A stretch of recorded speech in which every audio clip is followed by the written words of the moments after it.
Hello दोस्तों। तो आज हम लोग cup and handle chart pattern देखते हैं और देखेंगे कि किस तरीके से फॉर्म होता है और उसमें किस तरीके से हम लोग एंट्री ले सकते हैं। तो अभी लोग हम जो स्टॉक देख रहे हैं वो है नाटको फार्मा का मंथली टाइम फ्रेम का चार्ट। तो देखते हैं कि इसमें हुआ क्या था और एक पॉइंट ऑफ एक्शन लेते हैं जहाँ से हम लोग स्टॉक को रीड करना शुरू करेंगे और वहाँ से देखेंगे फिर हम लोग अपना ट्रेड कैसे एग्जीक्यूट कर सकते हैं। तो हुआ क्या था कि स्टॉक ने एक 2017 का अपना हाई लगाया हुआ था, जिस हाई को उसने 2021 में जाके ब्रेक किया कुछ इस जगह के आसपास, और यहाँ पर क्या किया उन्होंने, बायर्स को ट्रैप किया और स्टॉक नीचे गिरना स्टार्ट हुआ।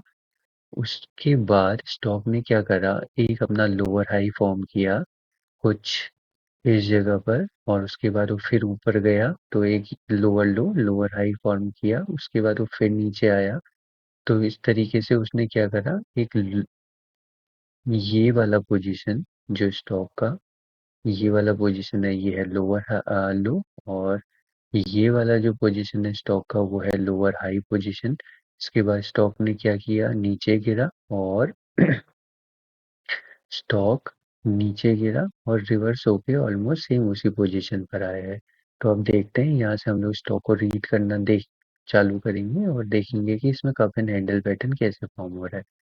तो हुआ क्या है, हमारे पास एक लोअर हाई लेवल है जो कि है कुछ जस्ट अ मिनट, कुछ यहाँ पर। तो हमारे पास एक ये लोअर हाई लेवल है, तो हम लोग इसको एक एज अ रेजिस्टेंस कंसीडर कर सकते हैं, ये वाली जोन को। इसके बाद हुआ क्या है, पहली बार स्टॉक ने इस जोन के आसपास रेजिस्टेंस लिया, दूसरी बार स्टॉक ने सेम इसी जोन के आसपास रेजिस्टेंस लिया। तो हम इसको इस तरीके से बोल सकते हैं कि यहाँ पर कुछ सेलर्स थे जो स्टॉक को नीचे गिरा रहे थे। उसके बाद जब स्टॉक सेम लेवल पर पहुंचा तो वो सेलर्स फिर से एक्टिवेट हो गए, उन्होंने स्टॉक को फिर से नीचे गिराने का ट्राई किया, लेकिन वो स्टॉक को बहुत ज़्यादा नीचे नहीं गिरा पाए और स्टॉक सेम थोड़ा नीचे गिरने के बाद सेम उसी लेवल पर आ गया जहाँ से उसने क्या करा था, नीचे गिरना शुरू किया। इसके बाद स्टॉक ने क्या करा, ब्रेकआउट दिया, और ब्रेकआउट देने के बाद स्टॉक रीटेस्ट के लिए नीचे आया। तो इस तरीके से हम लोग क्या बोल सकते हैं, ये कप एंड हैंडल पैटर्न था। तो अब इसको कप एंड हैंडल पैटर्न बोलने का रीजन ये होता है कि इसमें क्या करता है, स्टॉक एक कप की तरह एक राउंडिंग कर्व बनाता है, जैसे हमारे डेली लाइफ में यूज होने वाला कप होता है। और उसमें उसके बाद क्या होता है, एक हैंडल होता है, जैसे हम लोग चाय या कॉफी का कप यूज करते हैं जिसमें हैंडल होता है, इसलिए इस पैटर्न का नाम बोला जाता है कप एंड हैंडल पैटर्न। तो ये हमारा एक कप एंड हैंडल पैटर्न है। अब इस स्टॉक में क्या हुआ है, स्टॉक ने इस कप एंड हैंडल पैटर्न का ब्रेकआउट करा है। ब्रेकआउट करने का मतलब है कि स्टॉक क्या कर रहा है, कप एंड हैंडल के जो रेजिस्टेंस लेवल थे जहाँ से कप बनना शुरू हुआ, उन रेजिस्टेंस लेवल के ऊपर आकर अपना ट्रेड करना स्टार्ट किया है। तो अब हम ये clear cup and handle formation को देख सकते हैं कुछ इस तरीके से।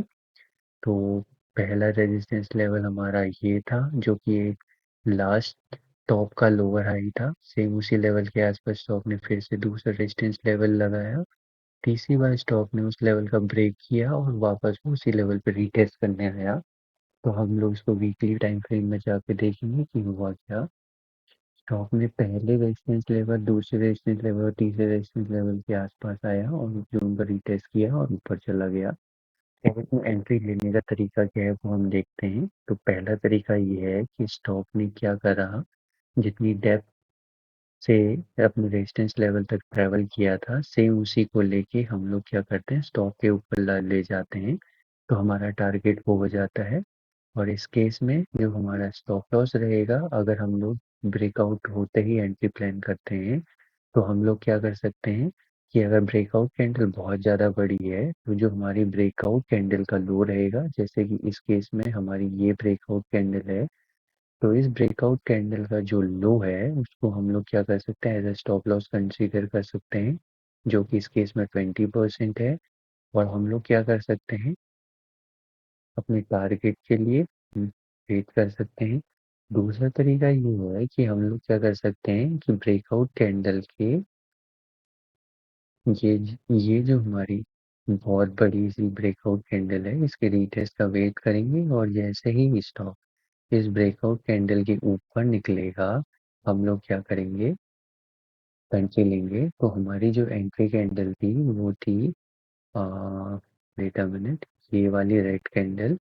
तो स्टॉक ने जैसे ही इस लेवल के ऊपर जाके ट्रेड करना स्टार्ट किया, हम लोग एंट्री ले लेंगे और हमारा जो कि स्टॉप लॉस रहेगा वो रहेगा ब्रेकआउट लेवल।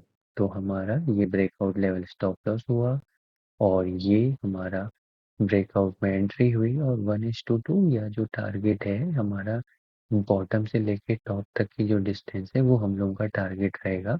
तो इस केस में जो हमारा टारगेट है वो अराउंड 46% का है और जो हमारा स्टॉप लॉस निकल के आ रहा है वो आ रहा है 10%। तो एक बार हम लोग फिर से देखते हैं कि कप एंड हैंडल पैटर्न क्या होता है। कप एंड हैंडल पैटर्न में स्टॉक क्या करता है, एक ऊपर लेवल से गिरते हुए आता है और वापस एक पुल बैक लेता है। उसके बाद क्या करता है, स्टॉक एक राउंड फॉर्म में घूमता हुआ सेम उसी लेवल के पास आता है जहां से उसने पहले गिरना शुरू किया था और फिर से दोबारा नीचे गिर जाता है। पर इस बार वो अपना पुराने, जितना उसने बॉटम बनाया था उतना ना जाके थोड़ा सा नीचे गिरता है और उसके बाद वो वापस आ जाता है और क्या करता है, ब्रेकआउट देता है। ब्रेकआउट देने के बाद हमारे पास दो कंडीशन है एंट्री की, या तो आप डायरेक्ट ब्रेकआउट कैंडल पर एंट्री करिए या फिर आप रीटेस्ट के बाद एंट्री करिए।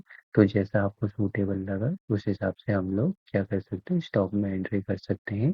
तो ये हमारा कप एंड हैंडल फॉर्मेशन होता है।